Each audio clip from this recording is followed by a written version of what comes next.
believe it's been 15 years since you've been in the business. It's just time's flown. Tell us a bit about the journey. Starix was created in '83, and the previous owners, they started off in office furniture. Late '80s, they were approached by a local kindy association to supply some furniture, some custom furniture for the kindergarten. They did that and then saw the sort of niche of childcare, and that's sort of what they developed into. So by the time 2006, when Melissa and I came in and we looked at buying the company was fully focused and had a niche market in early childcare, and they were supplying high quality, durable, functional furniture to the early childhood market.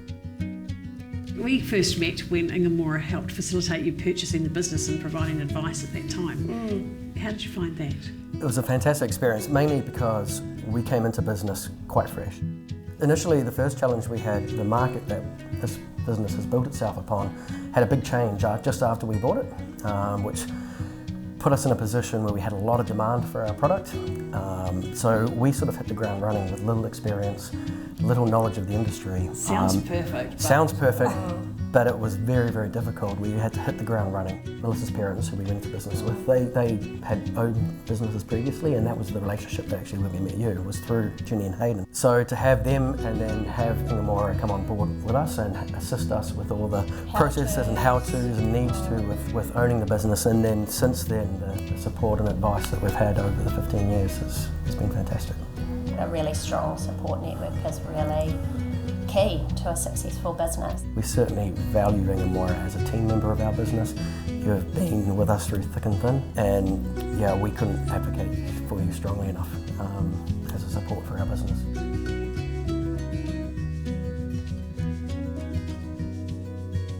Julie and David, thanks. How did this all begin? Well, BNZ we started in 2015 and spent the year building the shed, organising trademarks and looking at some international markets. But our journey into bee started well before that. Yeah, we were heavily involved in horticulture, growing kiwi fruit, and one of those big items is pollination. So we bought some hives to start with. We've sort of vertically integrated now. So supporting your business from the hive to the pot was a logical step for you, wasn't it? Yeah, it's a byproduct that comes when we're doing pollination, and then we've got these beautiful creatures, and then comes this amazing honey. So we had to really start thinking about what we were going to be doing with it, and here we are today. And we like the story, and our clients like the story, that we do the whole supply chain from the hive to the jar, and the family values that we hold, and 2 of our boys work for us, so that is part of our provenance story and who we are. Over the last 12 months, Julie, BNZ have formed a company to trade specifically with the US, and it's been great to be able to assist you with the advice around that. How have you found that? Oh look, I definitely couldn't have done it without Ingham Mora. Wading your way through that US federal system is pretty tricky and quite archaic in terms of documentation. So by utilising Ingham Mora to help me and assist with and provide documentation, that helped us get through that. It's been great, and I know that I'm going to be relying on Ingham Mora a lot in the future as that market grows. And I think that time we've done together, you understand us, and you're understanding our businesses and our new businesses, and that's a really, really important thing for us going forward.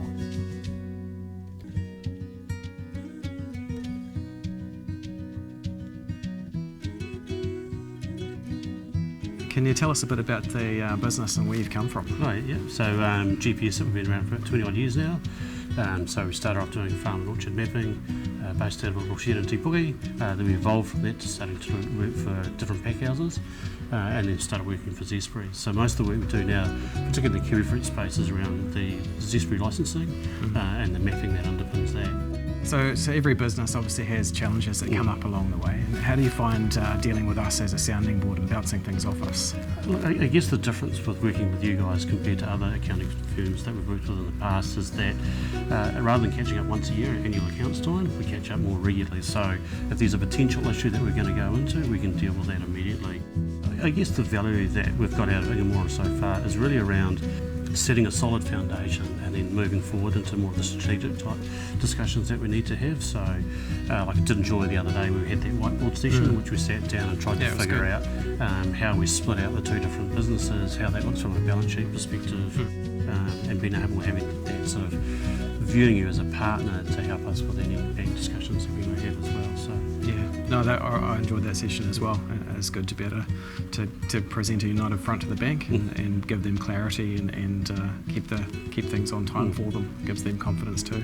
Putting you on the spot here, but do you think we've walked the talk? Certainly see it as an extension of our business. I'll be looking around at other businesses, and my advice to them is if they're struggling with their current accountant, or they're finding they're not getting the level of support they need, or they're finding that they are just literally working with an accountant as opposed to a trusted partner, is to come and give you guys a call.